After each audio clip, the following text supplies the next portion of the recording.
Este programa es presentado por Itaú, Penner Automotores, Puerto Caacupemí.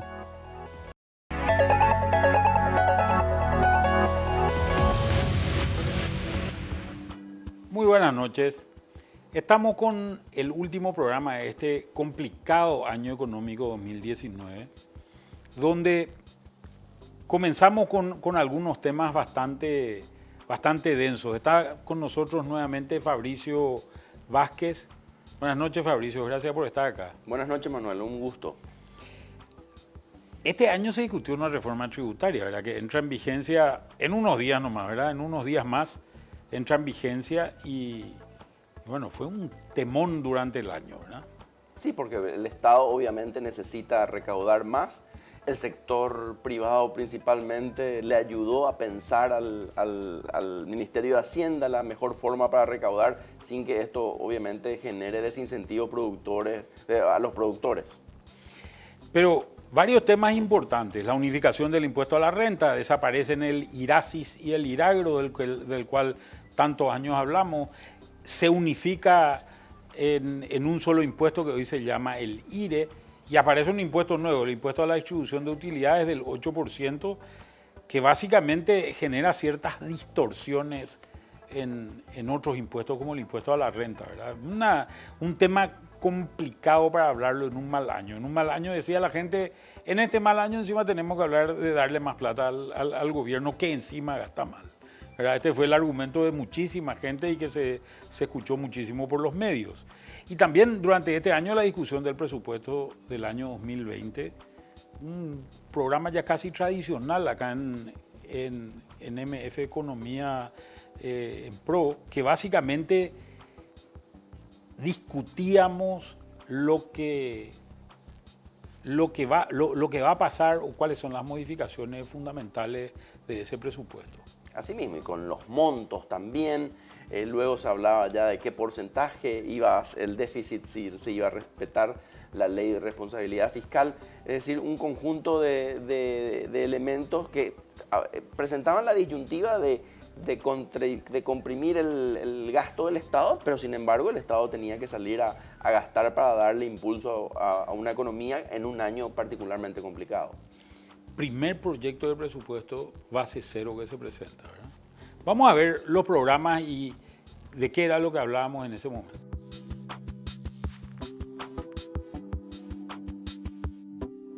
Entonces, vamos a lo que tenemos hoy. Esta es la situación que tenemos hoy en el sistema tributario paraguayo. Tenemos un impuesto que se llama IRASIS, impuesto a la renta de actividades comerciales, industriales o de servicios, con una tasa del 10% para todas aquellas empresas que no son ganaderas ni agrícolas. Tenemos el impuesto a la renta agropecuaria o IRAGRO con una tasa también del 10% sobre aquellas actividades agropecuarias, fundamentalmente ganadería y agricultura. Tenemos un impuesto a la renta de pequeños contribuyentes, que es una tasa neta de más o menos 8% sobre el valor total.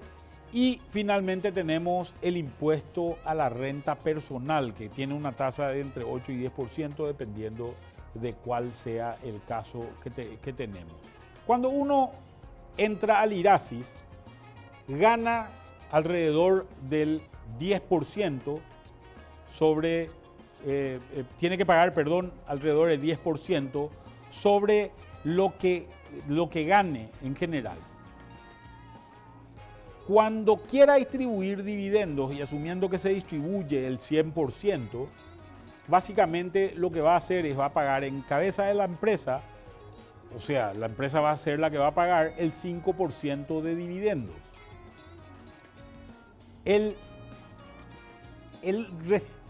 La restante parte de los dividendos va a quedar como parte de lo que es la renta bruta del impuesto a la renta personal, que será 100% deducible. En este caso, la tasa efectiva, y tenemos que excluir al impuesto a la renta personal, dado que tiene una deducibilidad total, es de 14,5%.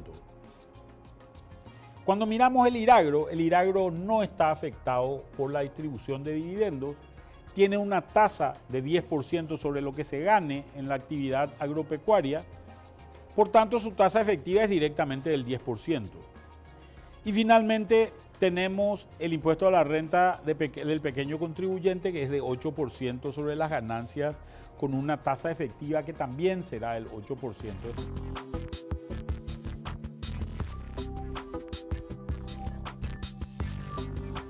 Vamos a comenzar con algunas preguntas que creo que son importantes y creo que la gente tiene que conocer. ¿De cuánto es el presupuesto, Oscar? Bueno, el presupuesto tiene un monto total de unos 13.4 billones de dólares. Si lo comparamos con el presupuesto vigente, hay un crecimiento en torno al 2%. Realmente fue un presupuesto muy desafiante. Uno, por la situación o la coyuntura económica que impacta directamente en la posibilidad del fisco de recaudar impuestos. Y por otro, porque incorpora una nueva metodología en la elaboración del presupuesto, que es la herramienta del presupuesto por resultados, ¿verdad? Así que, como te decía, fue doblemente desafiante construir este presupuesto para el 2020. 13.4, estamos hablando más o menos de un 33% del Producto Interno Bruto de Paraguay en total, ¿verdad? Así mismo. Pero esto involucra no solamente a los ministerios, que se llama Administración Central, ministerios y secretarías en general, sino también involucra a las empresas públicas, por ejemplo, que es la administración descentralizada. ¿Cómo se dividen los montos en eso?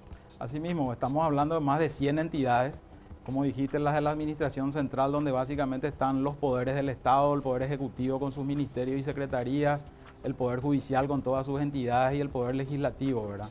Y aparte de eso, incorpora a las entidades descentralizadas como empresas públicas, las universidades, las bancas oficiales del Estado, el IPS, etcétera, ¿verdad? Entonces, la distribución es más o menos homogénea, un 54% aproximadamente representa la Administración Central y el resto las entidades descentralizadas. Estamos hablando de unos 6.600, 6.700 de Administración Central y el resto sería la Administración descentralizada. Así mismo.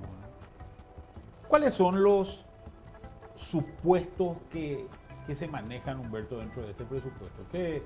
¿Cuánto esperamos? ¿Cuánto va a ser el tipo de cambio? ¿Cuál va a ser el crecimiento estimado, recaudaciones? Sí, es más o menos lo que estuvimos hablando en el programa anterior, que ustedes ya estuvieron tocando también en los programas previos. Se espera un crecimiento del 4% de la economía, una inflación también del 4%, que es la meta oficial del Banco Central. Una recuperación del comercio de importaciones, eso es muy importante para la recaudación, cercano al 9%, y una leve depreciación de nuestra moneda con respecto al dólar, que sería un promedio de 6.380. Por supuesto, estas son estimaciones y ahí hay que decir que el presupuesto se basa en una estimación de ingresos y finalmente lo que tiene que ver con el gasto es un gasto máximo, una autorización máxima a gastar que siempre está, por supuesto, en función también de la recaudación. ¿Cuáles son los ejes sobre los cuales se quiere montar la gestión del Estado durante este año? ¿Cambió en algo? ¿En qué cambió, si es que cambió en algo? Muy bien, Oscar hace rato comentaba justamente que el presupuesto cambió, digamos, su forma de preparación, eso es un elemento muy importante. Nosotros cada año discutimos eso que vos mencionás, el tema de las prioridades en el margen, quiere decir cuánto más vamos a recaudar y ese adicional que se recauda, porque cada año se recauda más porque hay crecimiento de la economía, hay inflación y eso significa que se recauda más, nominalmente el fisco recauda más cada año. Y lo que muchas veces nosotros discutimos es solamente qué hacemos con ese adicional, ¿verdad? Porque el resto finalmente, el gasto es rígido mayormente, recordemos ahí salarios, servicio de la deuda pública, jubilaciones, ya te lleva una gran parte del gasto que es rígido, no puede hacer nada. Entonces, lo que voy a hacer realmente es definir la prioridad en el margen con ese ingreso adicional en donde vamos a gastar, ¿verdad? Este presupuesto le da mucho énfasis al tema de educación, al tema de salud, el tema de seguridad. El salario profesional docente es uno de los elementos principales, y bueno, estamos hablando que en educación tenemos un crecimiento del 6,5%, en salud del 5%. Y lo que yo quería decir ahí, Manuel, es que bueno, estas son las prioridades de este año, pero como decía Oscar, nosotros tenemos una nueva matriz presupuestaria que busca justamente hacer la evaluación de los programas públicos en función de sus resultados. Y lo que nosotros esperamos es que este sea el último año que nosotros hablamos de los cambios en el margen, y que al año siguiente, cuando empecemos a discutir el presupuesto, evaluemos cada programa desde cero en función a sus resultados. En función de ahí, entonces probablemente podamos ir mejorando la calidad del gasto público de manera más acelerada.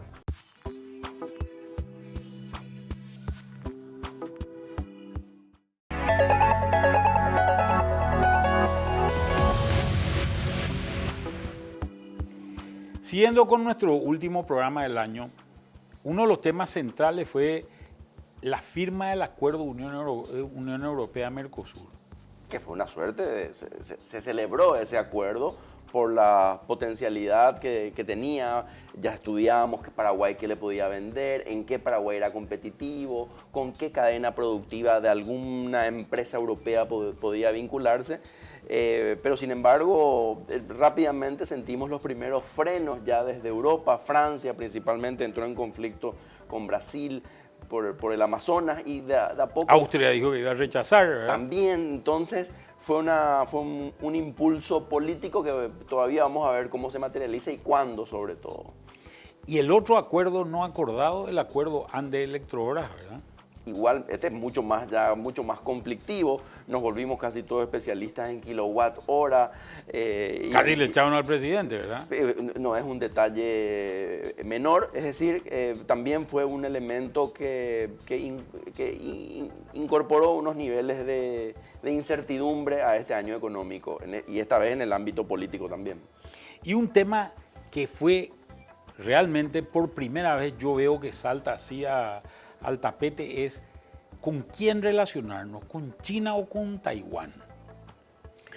Esta fue una discusión importantísima durante el año. Sí, porque teníamos una relación bastante antigua ya con Taiwán, pero bueno, la envergadura de China, los volúmenes que tiene China y sobre todo la nueva posición de China en el marco de esta guerra que no sabemos cuántas batallas más va a tener entre Estados Unidos y China, que parecía más apetecible a nuestros productos como mercado tener a China. Y además China, el gran comprador de lo que producimos hoy por hoy, ¿verdad?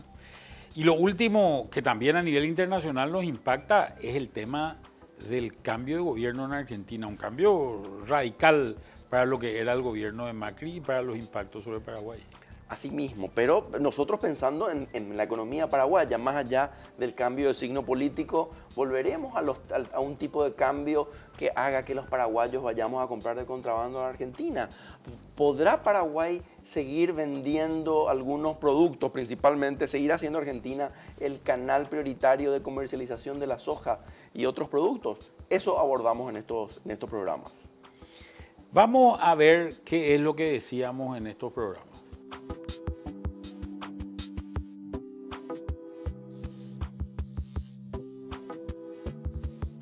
¿Qué es la Unión Europea en términos económicos, en términos de números básicamente? Y lo que vemos es, la Unión Europea representa alrededor del 20% del Producto Interno Bruto a nivel mundial.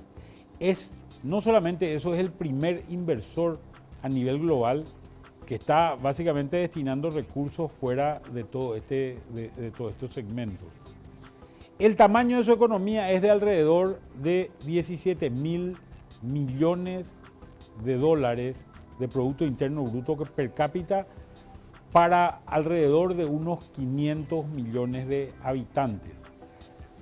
Hay una cosa interesante de tener en cuenta, es que el Producto Interno Bruto per cápita más o menos está en 34.000 millones de dólares, perdón, 34.000 dólares por habitante en valor promedio. No solamente hay mucha gente en la Unión Europea, sino también son bastante ricos y creo que esto es una cuestión importante. Finalmente, la Unión Europea hoy representa el 17% de las importaciones mundiales que se realizan por fuera de la Unión Europea y que representan un volumen muy importante de la totalidad de las importaciones. ¿Cuáles son los beneficios de este acuerdo? En primer lugar, este acuerdo puede promover el desarrollo económico, es decir, Paraguay tiene productos que hoy puede ofrecer a la Unión Europea, fundamentalmente de carácter agropecuario, que son productos que le sirven también a la gran demanda de esos países, pero ellos tienen grandes aportes de tecnología que son los aportes que deberíamos poder aprovechar en esta zona. Favorece también a la integración regional. Muchas de las provisiones que podríamos generar en esta parte del mundo tal vez no se puedan proveer desde un solo país, sino se pueden integrar dentro de productos ensamblados en la región y que podrían seguramente afectar o ser vendidos finalmente en esa zona. Creemos que otorga una mayor calidad institucional y acá hay un trabajo por dos vías. Por un lado, esto que decíamos anteriormente, de países más confiables a nivel de aliados como pueden ser los países europeos, pero por otro lado también nos exige a tener una cierta competencia a nivel de reglas de juego que pueda realmente afectar a las empresas que se vayan a instalar acá. En la medida que no lo hagamos, es en la medida que vamos a perder credibilidad y es en la misma medida en que seguramente no vamos a poder aprovechar esta nueva oportunidad que se nos va presentando en este nuevo acuerdo aduanero que vamos generando. Vemos que en general gran parte de las exportaciones que se podrían beneficiar en el caso paraguayo están vinculadas a estos tres sectores. Por un lado, el menor de todos, pero sin embargo no menos importante, es el sector industrial, sobre todo el sector autopartista, que es un sector que ha adquirido un conocimiento, sobre todo en algunos temas vinculados sobre todo a cableados, para poder proveer de productos, sobre todo a la industria ensambladora del Brasil. Hoy existen oportunidades seguramente para que este mismo sector industrial pueda aprovechar el vínculo con el sector con los sectores ensambladores ubicados en Europa en general. Pero también podríamos pensar seriamente en que esto sea la parte incipiente a partir de la cual podemos construir un mercado de una industria ensambladora también de marcas europeas que puedan instalarse en Paraguay. El otro sector que será muy impactado será el sector ganadero o el sector de la carne, más genéricamente hablando, dado que Europa ha disminuido muchísimo su producción de carne. Hoy Paraguay está exportando en el orden casi de los 1.300 millones de dólares anuales y puede proveer de una carne de calidad en un mercado que se vaya abriendo paulatinamente. Finalmente, el mercado agrícola es el más grande de todos, es el que está más orientado y más abierto a la exportación y posiblemente va a ser el que va a poder proveer de gran parte de insumos, sobre todo de proteínas vegetales para lo que es toda una industria también que se ha venido desarrollando a nivel de ciertas carnes, sobre todo animales menores, carne porcina o carne de ave en Europa.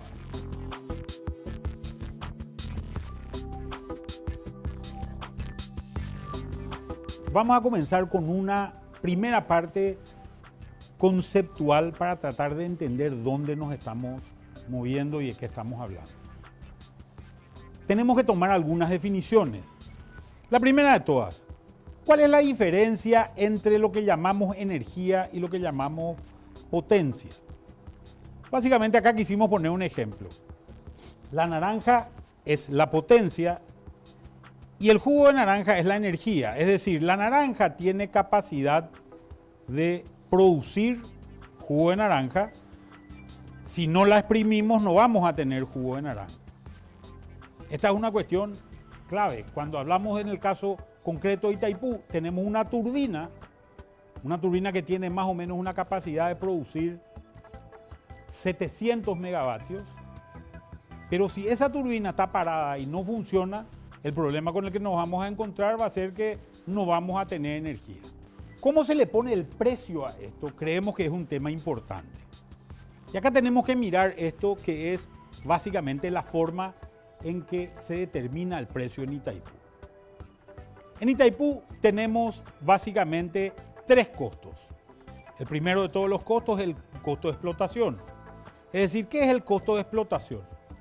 Es la cantidad de dinero que cuesta hacer mover la represa. Los sueldos, cualquier otro tipo de gastos que se genere que están vinculados a los costos de explotación. El segundo costo muy grande es lo que se llama el servicio de la deuda. Es decir, los capitales más los intereses que se tienen que pagar por el costo de construcción y otros costos que se ha tenido vinculados a Itaipú. Y el tercer costo son los royalties. ¿Qué son los royalties? Es el derecho de uso que se le paga a los dueños del río. ¿Quiénes son los dueños del río? Brasil y Paraguay. Cuando miramos estos valores, sumamos todos estos valores y dividimos entre la energía garantizada, es decir, aquella que hace que se cubran todos los costos. Estos costos totales dividido la energía garantizada nos da el precio de la energía garantizada. Ese precio hoy está más o menos en $44 por megavatio hora. Cuando hablamos de la energía no garantizada, la energía adicional, ya se han cubierto todos estos costos. Por tanto, este no es el precio que se paga. ¿Por qué? Porque Itaipú no es una empresa con fines de lucro. Itaipú no quiere ganar plata. Si uno quiere comprar la energía excedente o adicional, paga exclusivamente los royalties. Cuando pensamos en esta energía excedente, el precio de los royalties es de $6 el megavatio hora. Entonces, tenemos una energía garantizada, que es cara, que cuesta $44 el megavatio hora, una energía barata, que cuesta $6 el megavatio hora, que es la energía excedente. La situación en la que nos encontramos nos sirve en primer lugar como experiencia para entender de que es fundamental decidir qué modelo de utilización de nuestra posición, de nuestro activo más importante, que es la hidroeléctrica de Itaipú, de qué manera queremos utilizarla. En el 2023 se tiene que concluir las negociaciones que ya comenzaron, no es que vamos a negociar en el 2023, eso ya comenzó hace rato. Tenemos que decidir sobre la política comercial y la política de producción, de generación de potencia. ¿Qué queremos? ¿Nosotros queremos vender o queremos utilizar? Y si queremos utilizarla, ya estamos demorados en la generación de una infraestructura que nos permita realmente apropiarnos del 50% que es nuestra propiedad y poder comercializar a través de un mecanismo de redes de transmisión que nos permita vender a Argentina o a Brasil. Hoy anunciaba el gobierno de Brasil la privatización de Eletrobras. Así que nuestra contraparte en Brasil va a ser privada. Argentina elige en los próximos meses a su próximo presidente y no conocemos cuál va a ser el modelo de desarrollo económico. De forma tal en que si nosotros queremos vender, si queremos exportar, tenemos solamente dos caminos hoy día. Podría ser uno tercero hacia Bolivia, pero venderle a Brasil o venderle a Argentina. Porque no podemos usar. Porque no podemos usarla así como estamos hoy. Tenemos que invertir como 3.000 millones para poder usar la... Eso en infraestructura. Sí. Pero tenemos que ser lo suficientemente creativos para mejorar sustantivamente nuestro clima de negocios, para atraer inversiones, para darle una tranquilidad, previsibilidad y seguridad jurídica a la inversión externa para que diga, yo voy a invertir en este país.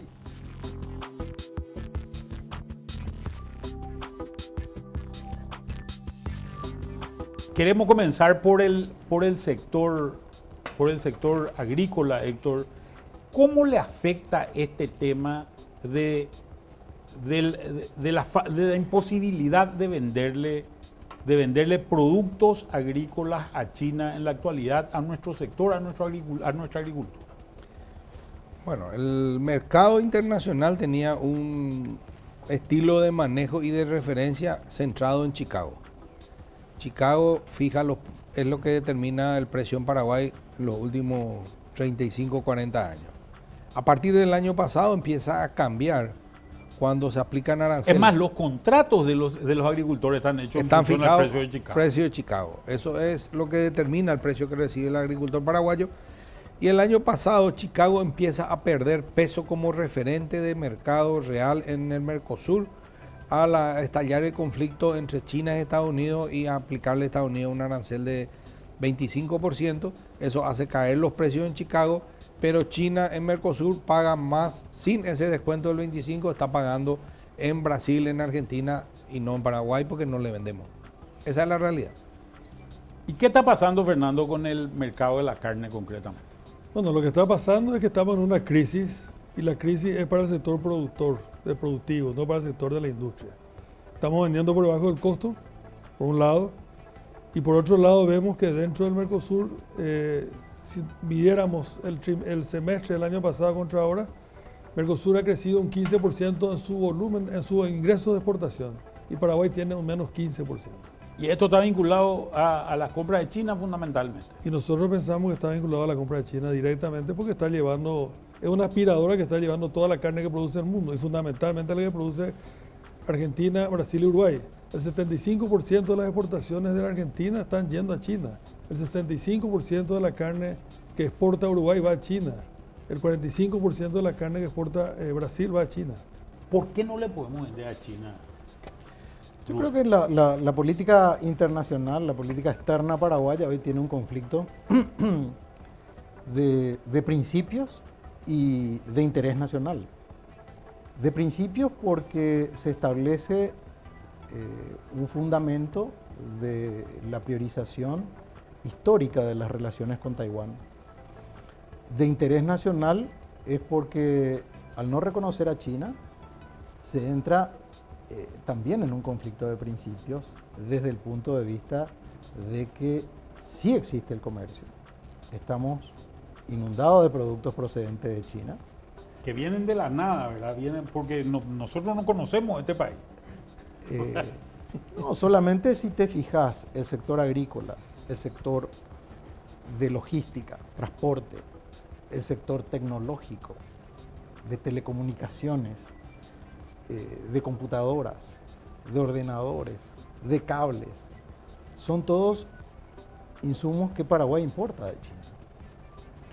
Y esto nosotros tenemos que encontrar una solución estructural a un problema que se genera a partir de un cambio de ese escenario global que estábamos hablando.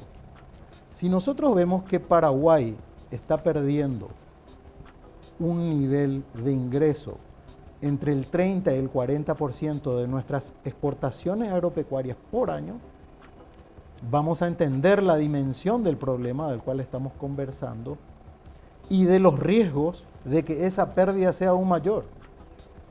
Y esta es una cuestión que hay que debatirla. No podemos negar que estamos ante un escenario que tenemos que abordarlo de una manera muy responsable, muy seria y estratégica.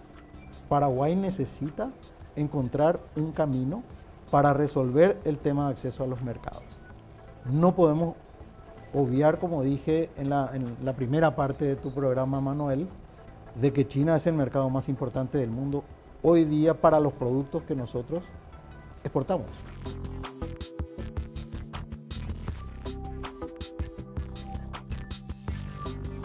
Hay temas de Argentina que nos generan un impacto significativo en la economía de Paraguay. Queremos ver algunos números que nos pueden ayudar a visualizar esta situación. Estos son algunos datos que creemos que son centrales en el análisis de lo que está ocurriendo en la Argentina. Primero, hubo un incremento relativamente importante de la pobreza. Un incremento que posiblemente en los últimos años se ha duplicado incluso en varios casos. La tasa de desempleo no es tan elevada debido a una situación bastante peculiar. El hecho de que en la pregunta de tasa de desempleo siempre se pregunta si la gente buscó o no trabajo en las últimas semanas. En general, el sistema de subsidios argentinos es tan grande que hay mucha gente que no está buscando trabajo porque el sistema de subsidio le cubre. Estamos hablando de un salario mínimo de alrededor de 290 pesos, posiblemente uno de los más bajos que se tengan, y también con esta situación estamos viendo que la gente tiene una preferencia por ese subsidio que le puede otorgar el Estado. El gobierno de Macri ha generado un incremento en la deuda pública sobre el Producto Interno Bruto. Dentro de esta deuda hay un factor extremadamente importante que se debería considerar, que es el hecho de que hay un crédito de alrededor de 50 y pico mil millones de dólares que fue otorgado por el Fondo Monetario Internacional en concepto de un acuerdo stand-by de salvataje para la Argentina. Esto obviamente es una situación que obliga al repago de esta deuda en los próximos años, dado que los vencimientos alcanzan más o menos hasta el 2022. Esto va a generar una demanda importante, posiblemente por dólares en la Argentina, para poder hacer frente a esos compromisos, más allá de las renegociaciones que pueda hacer el nuevo gobierno con los organismos prestamistas, sobre todo con el Fondo Monetario, y esto va a llegar a ser muy importante.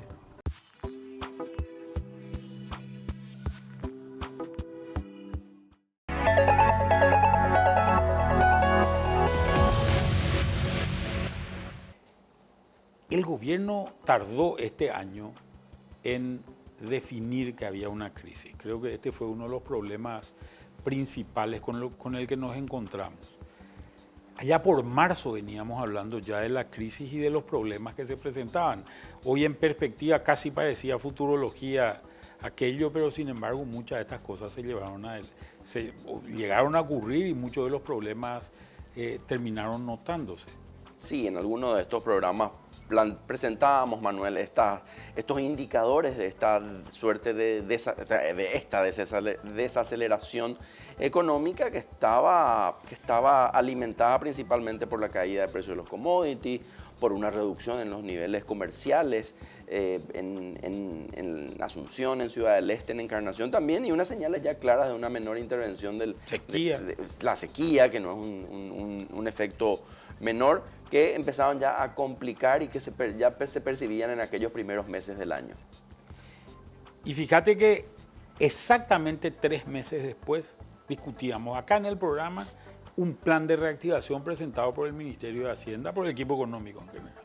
Sí, donde ya el gobierno reconocía esa situación y bueno, ajustaba detalles para tratar de generar para volver a mover la economía por el lado del gasto público, principalmente por las obras y otras medidas que tendientes a mejorar el desempeño económico. Tuvimos 2 visitas durante el año para hablar de este y otros temas, ¿verdad? Una, la visita de Humberto Colmán, el viceministro de Economía del Ministerio de Hacienda, y de César Barreto, un reconocido analista económico del país. Y la otra, el grupo de conocido como Basanomics, la visión económica desde el equipo de Honor Colorado, de Horacio Cartes, ¿verdad?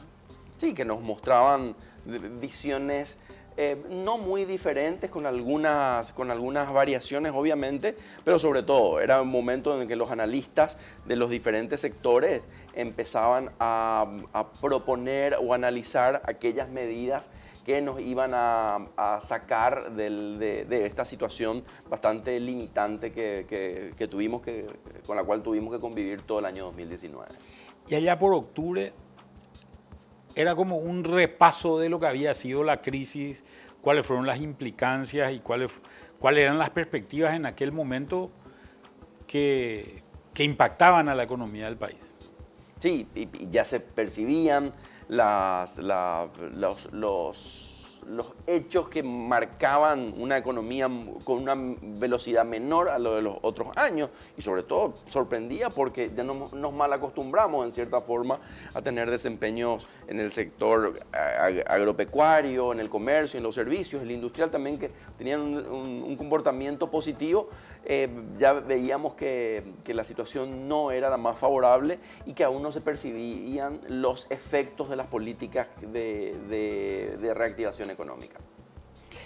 Vamos a ver lo que habían sido estas discusiones, esto que fue un rico debate e interesante debate, diría yo, durante el año económico 2019, resultado de esta crisis, las marchas y las contramarchas que existieron.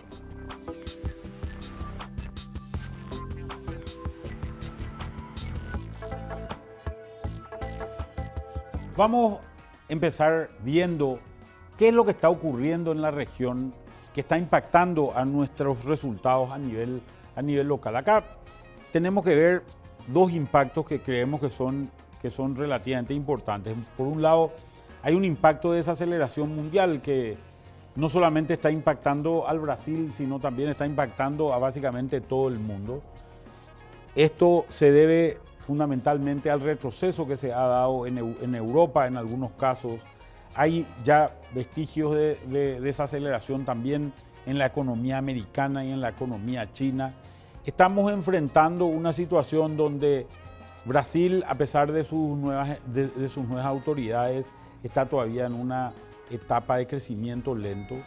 Y Argentina, que se ha vuelto a sumergir en un problema serio donde no está pudiendo resolver los problemas de inflación que tiene fundamentalmente y también de confianza de los agentes económicos importantes. Todo esto en un mundo donde los precios de commodities, de los cuales Brasil, Argentina y también Paraguay son grandes productores, no están en su mejor momento. Y sembrado también por dudas provocadas por el hecho de que hay muchas variantes en la situación de los mercados a nivel mundial, fundamentalmente por el hecho de que la economía número 1 y la número 2 están en un conflicto con soluciones todavía no muy claras en el corto plazo.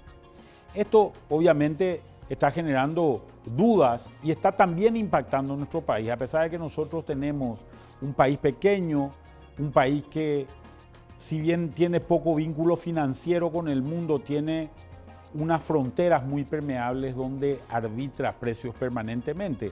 Y cuando miramos el caso de Brasil, que es la siguiente lámina, vamos a ver que en general estamos viendo un periodo de crecimiento, de crecimiento muy débil de la gran economía de América del Sur y que obviamente está impactando los resultados de toda la región. Vamos a empezar viendo algunos detalles de qué es lo que está ocurriendo en la economía de Paraguay.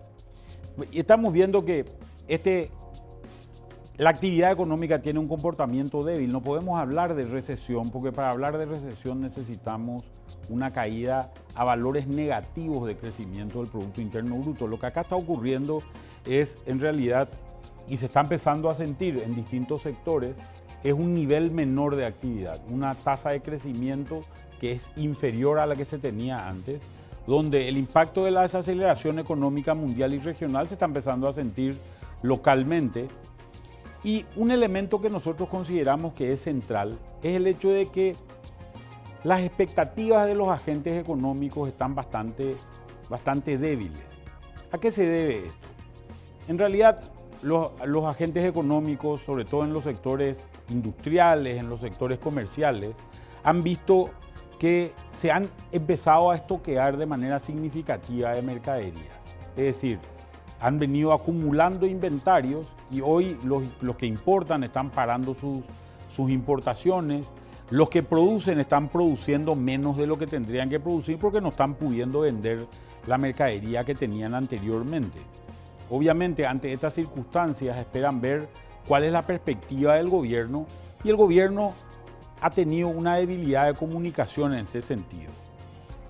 ¿Qué es lo que ocurre? El gobierno ha empezado desde la asunción de Mario Abdo Benítez en agosto del año pasado.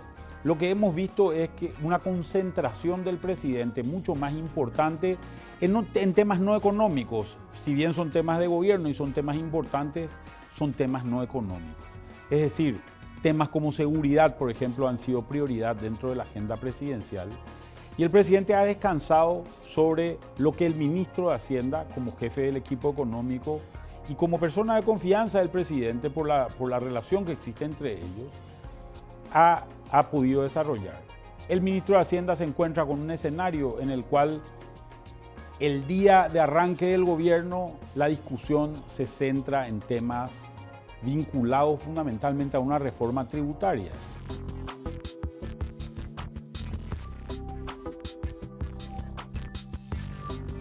Queremos comenzar hoy el programa haciendo una revisión de qué es lo que ha venido pasando a nivel local. Creemos que cuando miramos los datos, básicamente lo que estamos viendo es un proceso de desaceleración realmente importante. Cuando los últimos momentos de crecimiento elevado del orden del 12% se verificaron al cierre de la campaña agrícola del año pasado, lo cual es bastante común, por decirlo así, dada la importancia que tiene el sector agrícola dentro del país. A partir de eso, y sobre todo en el segundo semestre del año, el último mes de crecimiento que registramos es el mes de octubre del año pasado. A partir de ese momento, básicamente hay un magro crecimiento en el mes de noviembre y con posterioridad desde diciembre hasta abril, los últimos datos registrados por parte del IMAEP, lo único que estamos viendo son retracciones importantes, una retracción de 5,3% en el indicador principal que tiene hoy el Banco Central. ¿Qué es lo que ha venido pasando? Paraguay ha estado expuesto a una serie de shocks externos que han sido importantes. Vamos a tratar de recapitular. El primero de todos ha sido una fuerte devaluación de la moneda argentina. Esta fuerte devaluación de moneda argentina lo que hizo es generar también una devaluación del real. Encima, en el Brasil estaba la complicación que se generaba por el lado también de las elecciones que tuvo ese país el año pasado. Y lo que vemos es que Paraguay se queda caro. Como Paraguay se queda caro, lo primero que ocurre es desaparecen argentinos y brasileros que estaban comprando internamente y con posterioridad los propios paraguayos nos vamos a comprar al otro lado de la frontera. Lo que vemos es que esta caída de demanda, que ha sido muy importante, es una caída que se registró básicamente en varios indicadores. El primero de todos, la gente vio que sus ventas se caían, la gente vio que la mercadería que le seguía llegando, sobre todo en el caso de la mercadería importada, lo que se empezaba a notar era que se estoqueaba y no se podía dar salida a esa mercadería. Esto afectó fundamentalmente al sector comercial y al sector industrial también, a lo cual se le sumó el problema de que, dado que Brasil y Argentina estaban más baratos, empezamos a ver productos industriales que entraban al Paraguay y competían con los propios productos paraguayos.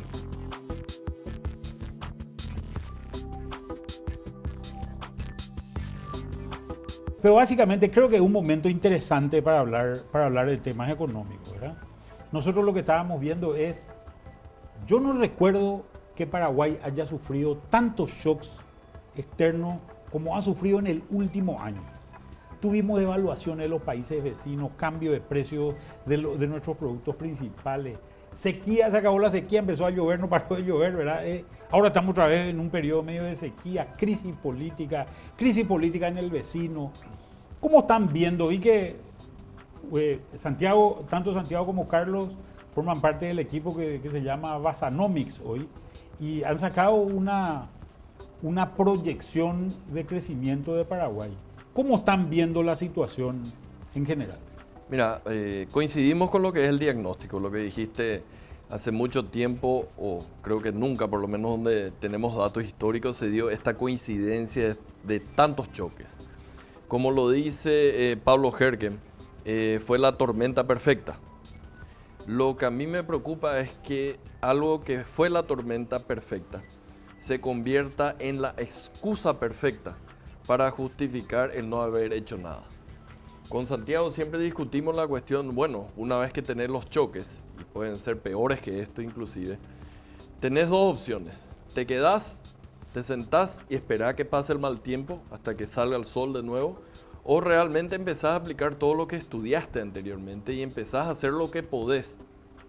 No para eliminar todos los efectos, pero por lo menos para atenuar los efectos que se tienen en la economía. Y en ese sentido yo creo que hubieron algunas responsabilidades por parte de quien tiene que implementar las políticas contracíclicas. que comienzan desde una aceptación tardía de la realidad. Porque durante mucho tiempo nosotros veníamos advirtiendo ya, ¿verdad? El pronóstico de crecimiento era el más pesimista ya en diciembre. Empezamos a alertar ya en enero, en febrero, y hasta marzo, abril el gobierno todavía nos seguía hablando de que el último trimestre del año pasado había sido bueno. Entonces, si uno tiene un diagnóstico tardío, se empieza a tratar tardíamente y la enfermedad es mucho peor.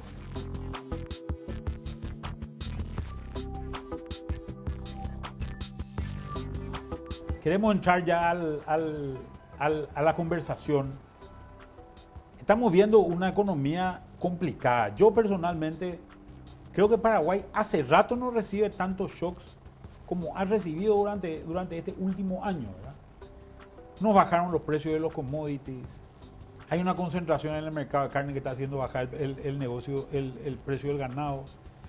Las devaluaciones de Argentina y de Brasil hicieron que se vayan los argentinos, se vayan los brasileros y también se vayan los paraguayos, ¿verdad? A comprar del otro lado porque todo era más barato. Nos viene una sequía, termina la sequía, nos viene una inundación. En este proceso también se da un cambio de gobierno que siempre genera una reacomodación importante en este tema. Esta es una breve síntesis de lo que estamos viendo. La gente está impactada, ¿verdad? Hay gente con pérdidas de ingresos, hay exceso de stocks en las empresas en general. ¿Cómo estás viendo, César, vos este tema en la actualidad? No creo que sea muy diferente de lo que están viendo todos. Obviamente que esos sucesivos choques que hemos recibido, tanto a nivel local como desde afuera, condicionan mucho lo que nos pueda pasar a cada uno de nosotros en nuestras propias actividades privadas, digamos, ¿verdad? O sea, menos ingresos en el sector agropecuario por montos importantes, $1.000 millones, un poco más, es mucho para la economía paraguaya. Y sumado a otros tantos de turistas que nos vinieron a comprar, obviamente que condiciona. Yo creo que la solvencia macroeconómica nos ha permitido evitar una crisis profunda, digamos, ¿verdad? O sea, tiene sus impactos recesivos, todo esto que estamos recibiendo, pero creo que el extremo de que haya quiebras masivas de empresas o problemas en el sistema financiero o problemas en el Estado para cumplir sus compromisos son cosas que por lo menos lo podemos descartar, que creo que es una gran cosa respecto a años anteriores, en eventos anteriores que sí estábamos más débiles, pero todavía esa fortaleza nos permitieron por lo menos descartar los casos más extremos. Pero sí, las empresas están sufriendo caída en las ventas. Una cosa positiva que estamos observando es que las empresas no han despedido gente masivamente, no se nota una pérdida de empleo importante. No se han creado empleos, pero no se han perdido empleos que ya venían. Hay un aumento de desempleo por falta de creación de empleo, más que por despido. El desempleo aumentó más bien por la entrada de jóvenes al mercado laboral que no pudieron conseguir empleo rápidamente este año, ¿verdad? Porque obviamente la situación recesiva hace que las empresas no contraten, ¿verdad? Pero sí, las empresas están sufriendo y el gobierno ha tomado ciertas medidas en distintos momentos. Creo que algunas de ellas han venido teniendo impacto positivo. Hay que ver cómo sigue en los próximos meses. Pero ahora recibimos este golpe adicional de la Argentina que de vuelta nubla un poco el horizonte cuando pensábamos que estábamos saliendo. Tuvimos el problema político, la crisis política, que también vino en un momento en que pensábamos que estábamos saliendo. O sea, es un momento complicado que yo creo que tenemos que tener la cabeza muy fría para analizar bien y tratar de tomar las decisiones tanto en el sector público como en el sector privado para salir lo mejor parado posible de esta situación, ¿no?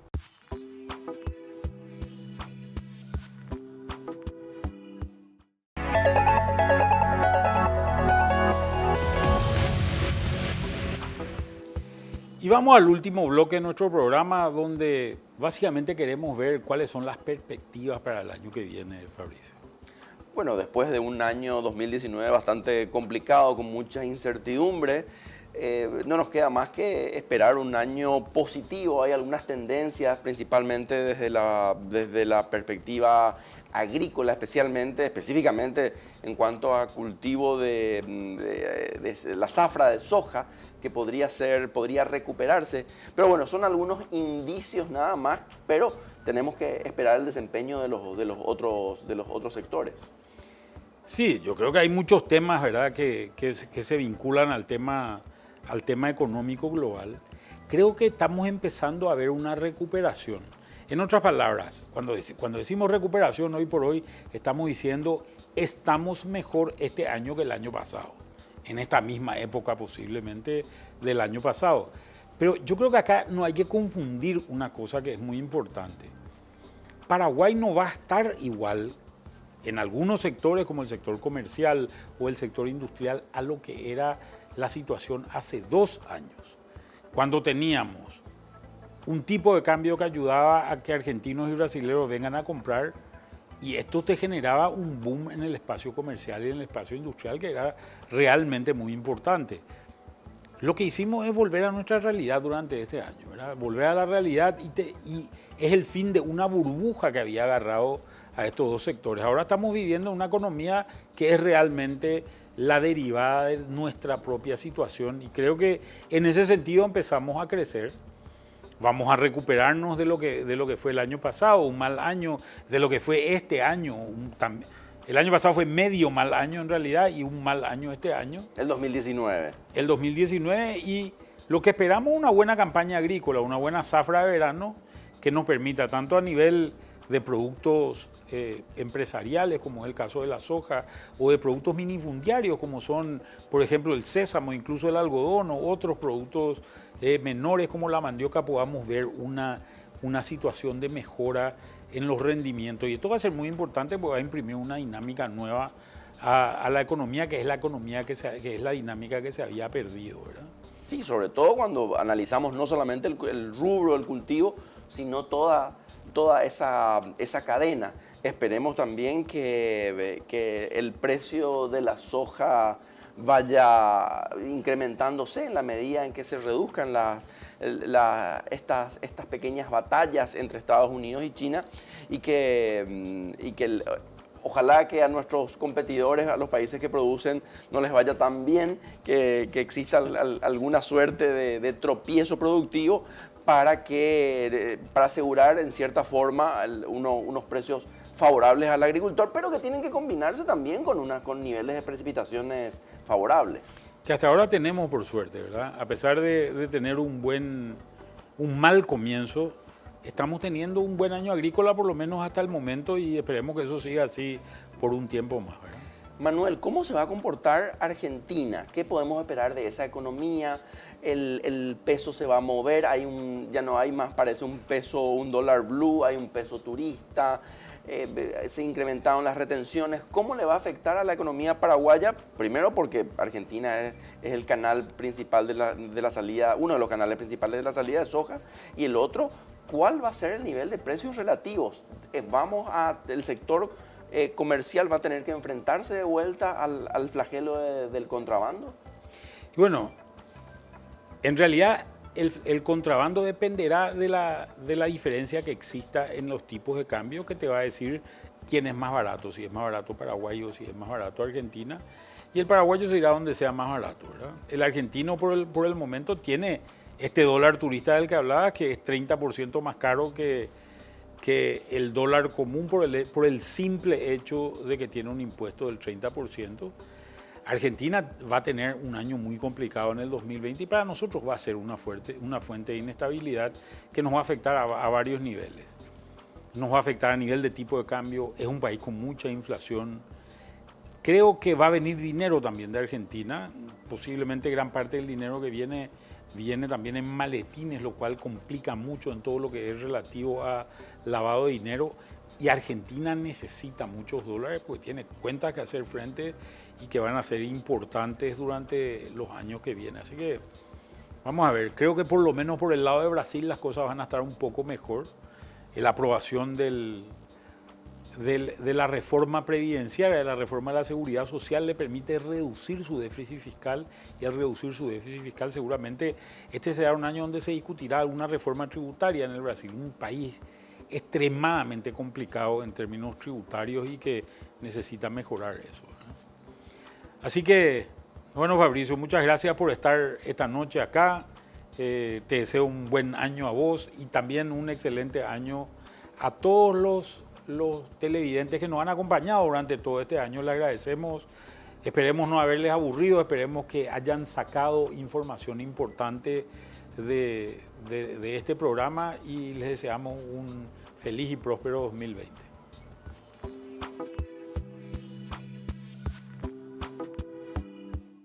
Este programa es presentado por Itaú, Penner Automotores, Puerto Caacupemí,